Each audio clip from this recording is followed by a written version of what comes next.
Tu acha justo que uma pessoa seja impedida de fazer aquilo que ela sonha fazer ou de se tornar quem ela nasceu para ser só por causa da cor da pele? E tu acha justo que depois de superar obstáculos e de superar todo um sistema montado para impedir ela de chegar aonde ela chegou, o trabalho dela fosse muitas vezes roubado, o nome dela muitas vezes caísse no esquecimento e a sua história fosse tão poucas vezes contada? A história dos negros na ciência é uma história belíssima.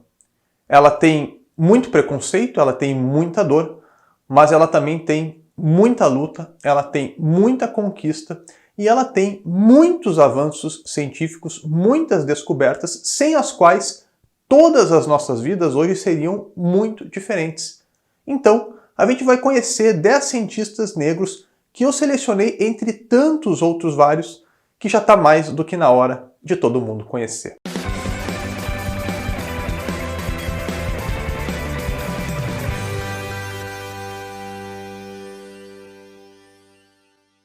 É claro que todo top 10 é polêmico porque ele carrega muito da opinião de quem fez a lista. No caso, quando eu estava selecionando os 10 cientistas, um critério que eu utilizei foi o critério científico da relevância da produção e da descoberta científica que essa pessoa fez. Mas é claro que, se tratando do tema específico desse vídeo, eu também tive que levar em consideração o critério do pioneirismo, do que essa pessoa representou na luta do negro pela conquista dos seus direitos. Porque mesmo que ela não tenha uma vasta produção científica ou uma grande descoberta no seu nome, para chegar aonde ela chegou, para acessar os círculos mais restritos da sociedade da época, especialmente falando especificamente da ciência, ela teve que superar barreiras gigantescas, barreiras raciais, preconceitos gigantescos, que muitas vezes eram institucionalizados e legalizados. Que bom que agora em 2020 é completamente diferente. Contém ironia, caso tu não tenha entendido. Então, por ter superado essas barreiras, tu não imagina o tamanho do talento, ou o tamanho do esforço, ou os dois, que isso exigiu dessa pessoa, e por isso, por si só, ela já merece estar nessa lista. Em 10º lugar da nossa lista está Alexia Irene Kennedy, que foi a primeira mulher negra a se tornar neurocirurgiã. E não só isso, ela ainda se especializou em neurocirurgia pediátrica e se tornou diretora do Departamento de Neurocirurgia do Hospital da Criança do Michigan, nos Estados Unidos. E sob o comando dela, esse departamento se tornou referência na área nos Estados Unidos. Se tem uma área da ciência, uma profissão muito associada às elites e, portanto, muito restrita, muito fechada, é a medicina. E não só isso, na medicina, a neurocirurgia é uma das áreas mais nobres porque é uma das áreas mais difíceis e complexas.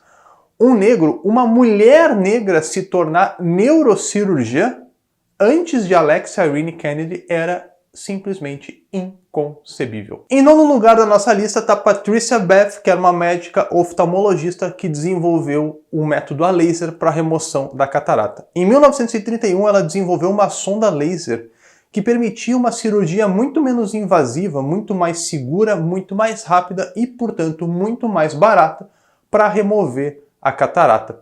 Dessa maneira, a cirurgia de remoção da catarata se tornou muito mais acessível e muitos pacientes que até então seriam condenados a terminar a sua vida sem enxergar novamente, puderam restaurar a sua visão graças à invenção do nosso 9º lugar, Patricia Beth.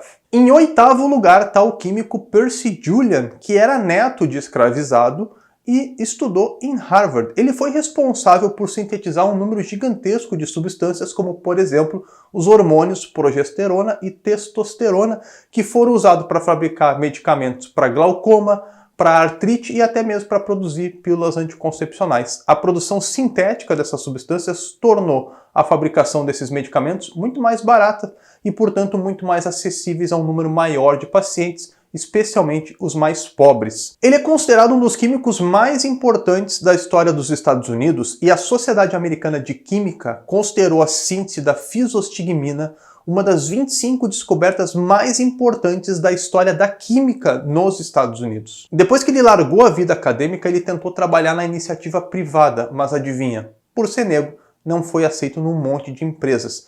Ele decidiu então montar o próprio laboratório, que ele vendeu anos mais tarde, e a venda do laboratório torna ele um dos primeiros negros a ser milionário nos Estados Unidos. Marie Daly foi a primeira mulher negra a se tornar doutora em química nos Estados Unidos. Ela foi a pessoa que estudou como que as substâncias químicas atuam na digestão dos alimentos.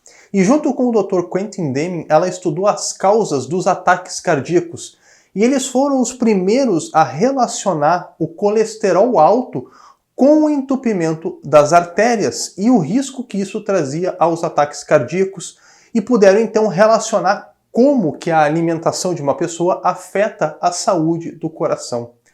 Tudo o que se fala hoje em dia sobre alimentação saudável, sobre colesterol alto e sobre riscos de ataque cardíaco começou com o trabalho de Marie Daly na química e na medicina. Alice Ball foi uma química que desenvolveu um tratamento para lepra, também conhecida como hanseníase. Ela utilizou um óleo que era extraído de uma árvore chamada Chaumucra, que na verdade já era usado esse óleo para passar nas feridas e trazer algum alívio dos sintomas. Só que ela extraiu as moléculas desse óleo e criou um remédio. E esse remédio era injetado diretamente nas feridas, resultando num alto índice de melhora dos sintomas. O método de Ball, como ficou conhecido, era tão eficiente que os pacientes puderam deixar os hospitais, deixar os centros de isolamento e retomar o convívio com as suas famílias depois de anos isolados. O método só deixou de ser utilizado depois de 30 anos, quando drogas mais modernas foram desenvolvidas. Infelizmente, a doutora Ball morreu cedo. Ela morreu com 24 anos, vítima de um acidente de laboratório, onde ela inalou gás clorídrico. E para piorar a situação, ela teve o trabalho dela roubado pelo diretor da universidade onde ela trabalhava. O cara, inclusive, deu o nome do método dele, método do fulano de tal, que eu nem vou mencionar o nome do vagabundo que roubou o trabalho dela. E ela só teve os devidos créditos recuperados 6 anos depois da sua morte. Em quinto lugar está Mae Carol Jemison, que em 1987 se tornou a primeira mulher negra a ser admitida no programa de formação de astronautas da NASA. Ela foi uma das 15 selecionadas entre mais de 2.000 candidatos. Em 1992, ela se tornou a primeira mulher negra a ir para o espaço a bordo do ônibus espacial Endeavour. Ela era a especialista científica dessa missão, e nos 8 dias que a missão ficou no espaço, ela conduziu diversos experimentos científicos. Simples fato de uma pessoa ser selecionada para um programa de treinamento de astronautas já diz que ela é uma cientista muito capacitada. E a Mae Jemison conseguiu isso com 31 anos de idade.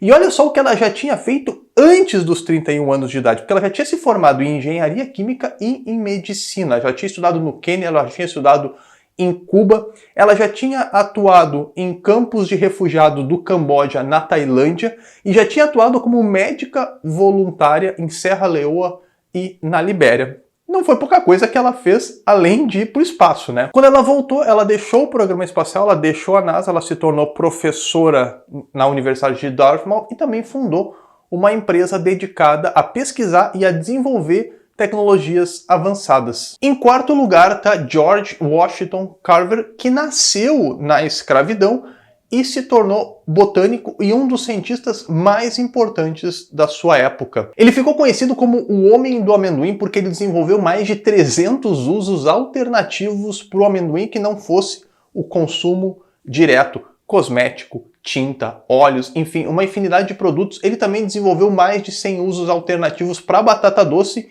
e diversos usos para outros vegetais. Ele também desenvolveu métodos de rotação de culturas para recuperar o solo extremamente desgastado pela monocultura do algodão, que era extremamente tradicional no sul dos Estados Unidos naquela época. E o conhecimento científico do George Carver também teve um impacto social muito importante para a época, porque ele se dedicou a ajudar fazendeiros mais pobres, entre eles muitos ex-escravizados recém-libertos, a ter mais lucros a partir das suas plantações, revezando a monocultura do algodão para não desgastar o solo, com plantação de batata doce e de amendoim.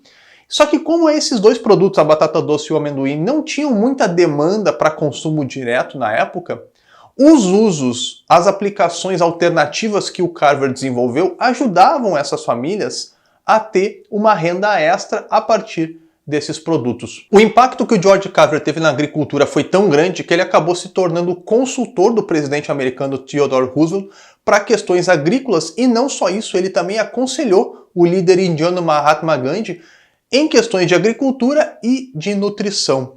Depois que ele morreu, o governo americano ergueu para ele um monumento e ele foi o primeiro negro, o primeiro afro-americano a ser reconhecido com um monumento nacional nos Estados Unidos. Em terceiro lugar, abrindo o nosso pódio, eu coloquei o biólogo Everett Ernest Just, que dos cientistas que estão nesse top 10, ele com certeza é o que tem a maior, a mais vasta produção científica.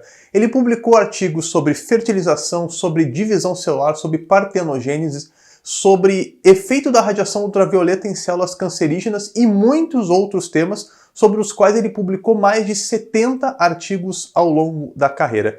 Ele já era um reconhecido talento para a ciência desde a juventude. Na época da faculdade ele era considerado um cara que tinha uma criatividade muito grande para bolar experimentos. Ele terminou o doutorado dele nos Estados Unidos, só que ele não conseguiu nenhum cargo de professor pesquisador em uma universidade de maior renome que tivesse recursos de pesquisa, recursos experimentais que estivesse à altura da genialidade dele. Então o que ele começou a fazer? Ele começou a fazer seguidas viagens para a Europa a convite de universidades europeias, onde ele passava uma temporada pesquisando, onde ele tinha acesso a laboratórios com mais tecnologia para poder conduzir os experimentos dele. E o interessante é que esse cara ele era recebido como uma verdadeira celebridade nessas universidades. Todos os professores, todos os pesquisadores, alunos queriam assistir os seminários deles, queriam assistir às aulas dele, queriam colaborar no trabalho com ele. E o mais irônico é que ele começa a fazer essas viagens para a Europa para fugir do racismo nos Estados Unidos. Afinal de contas, foi por ser negro que ele não conseguiu uma posição numa universidade mais conceituada. E na Alemanha, que era o país que ele mais visitava, ele tem que enfrentar a ascensão do nazismo. Impedido de ir para a Alemanha, ele começa a pesquisar numa ilha francesa no Canal da Mancha, que é invadida pelo exército alemão durante a Segunda Guerra Mundial, e o Ernest Just é capturado pelo exército alemão. Ele passa em cativeiro vários meses, só que ele consegue ser resgatado pelo exército americano e volta para os Estados Unidos. Só que quando ele chega nos Estados Unidos, os meses em cativeiro já deixam a saúde dele muito debilitada e ele ainda é acometido por um câncer no pâncreas que acaba sendo fatal para ele. Em segundo lugar, eu coloquei a matemática Katherine Johnson, que fazia parte do que ficou conhecido como o grupo de computadores humanos, que era um grupo de mulheres matemáticas, todas negras, que tinham como tarefa revisar os cálculos do programa espacial americano. E a Katherine Johnson acaba se tornando essencial, fundamental para o sucesso do programa espacial dos Estados Unidos. No início da corrida espacial, a União Soviética estava dando uma surra nos Estados Unidos. Eles já tinham colocado o primeiro satélite em órbita, o Sputnik, e já tinham colocado o primeiro homem no espaço, o Yuri Gagarin. A NASA precisava dar uma resposta à altura, porque o programa espacial americano estava sendo altamente contestado. Será que os gastos valiam a pena? Será que as pessoas tinham competência?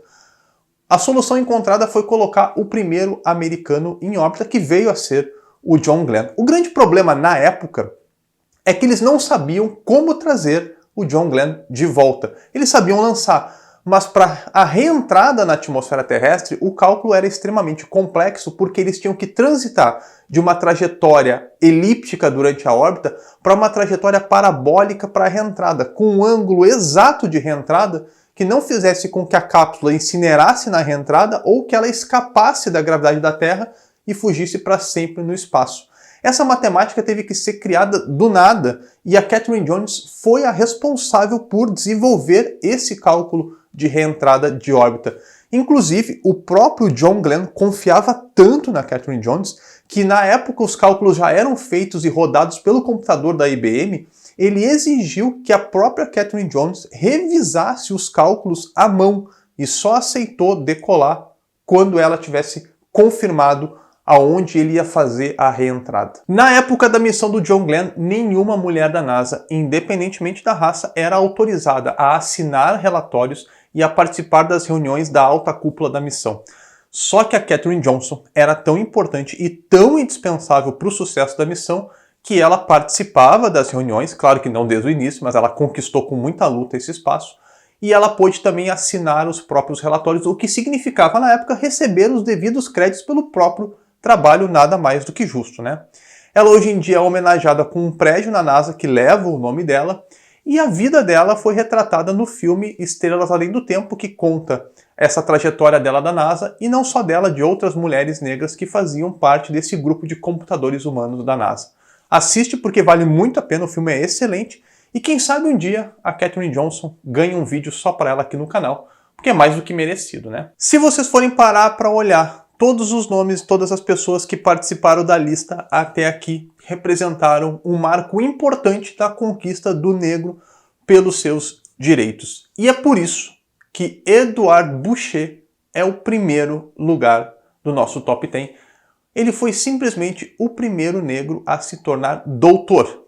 Ele se tornou doutor em física. Confesso que o fato de ser físico pesou um pouquinho na minha decisão, mas vamos analisar o tamanho do feito de Edouard Boucher de se tornar doutor em 1874, apenas 11 anos, cerca de 11 anos depois de ter sido abolida a escravidão nos Estados Unidos com o fim da Guerra Civil, embora a discriminação e a segregação continuasse totalmente legalizada.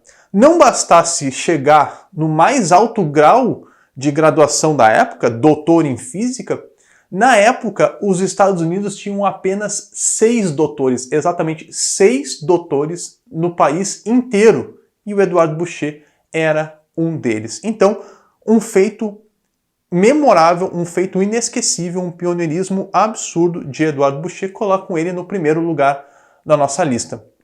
Ele, obviamente, não conseguiu, apesar de ser doutor, apesar de ser um dos poucos doutores do país, ele não conseguiu ser professor, não conseguiu cargo em nenhuma universidade na época, e ele acabou virando professor de ensino básico.